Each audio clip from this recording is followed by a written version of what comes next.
keep calling you Sir Kate Audie. Torralba. Well, you can call me anything you want. Sir Audie. Hi, Sir Makes Audie. me so regal. So Kate, how long have you been performing? I mean, we met in At Elements Camp. Elements Camp, but of course you were well established before that. As a fashion designer, yes. Right. And people actually were surprised that I signed up for music camp because they were like, isn't she a designer? But people don't know that I was always... Sorry. Yeah. There's an element of surprise there. Anyways, yeah, so I was always a musician. So I have been singing since I was 2. I've been playing the piano since I was 4. And later I'll tell the story about how I learned to play the piano by ear at 4 and how I played my first classical piano concert in the US when I was a 9-year-old. So I'll share the So story you went with through you later. formal training and all of that. I had formal classical training with a private professor, Yeah. and yeah, I was always a singing, piano playing kid in the house. I grew up in my grandparents' house, and I had all the titas and the titos who would. I mean, you know, the typical Filipino Yeah, child. Oy, okay. kumanta ka, party, birthday ni ano, play the piano, sing. And I was always pretty much a little entertainer. And then, well, you know, life always throws you these curveballs. I ended up being a fashion designer, which is another long story in itself. But yeah, 17 years of doing fashion, I just decided, you know, I want to reconnect with my first love.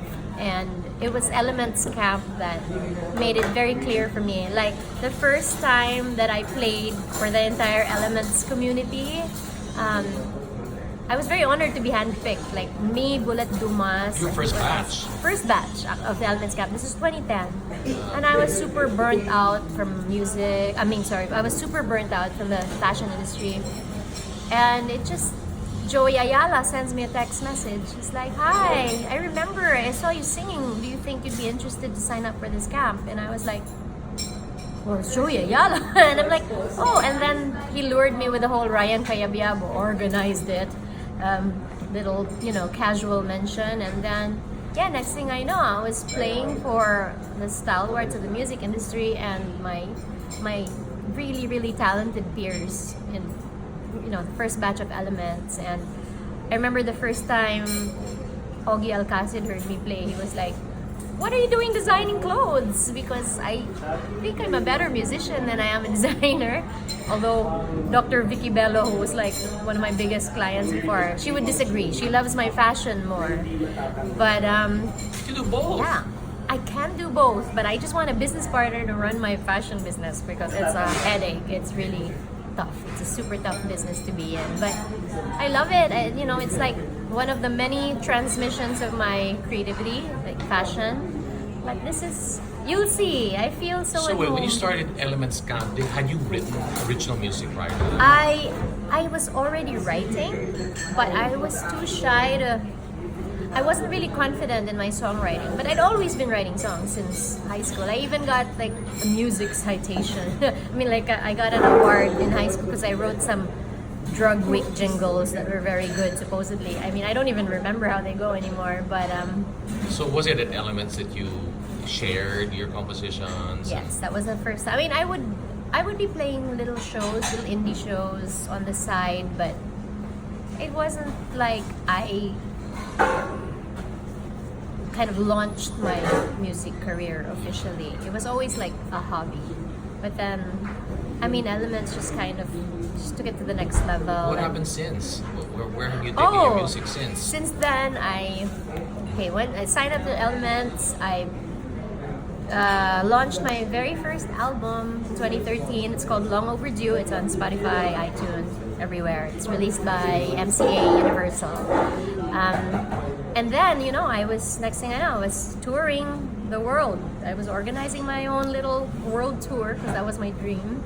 A DIY world tour. And I got nominated for an Awit Award, which is like the Grammy of the Philippines. And I was like, oh my gosh, this is like For so what was that? surreal. For what was that? For my category? song called Pictures, Best New Artist.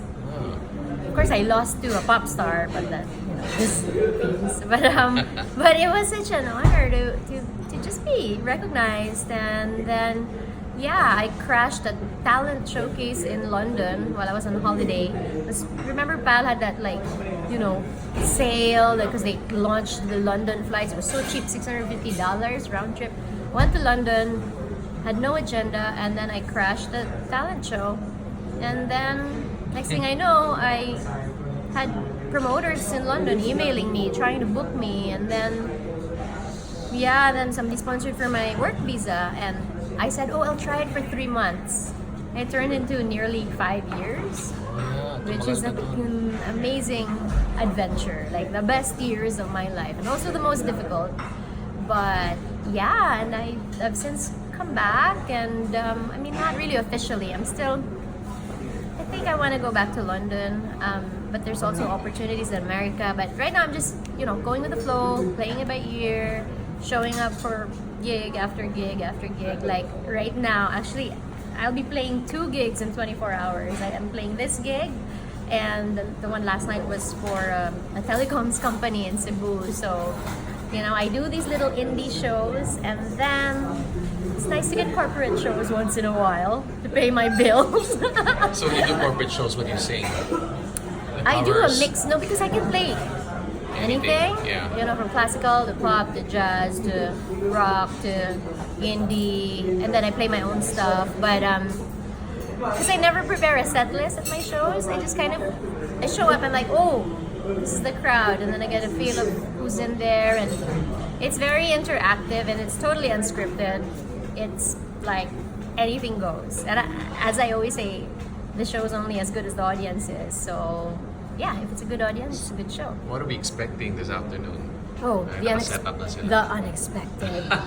Definitely, it's a wild ride. It's like jumping off the deep end. Even I don't know what's gonna happen, and I have a warning at my shows. It's like therapy for me.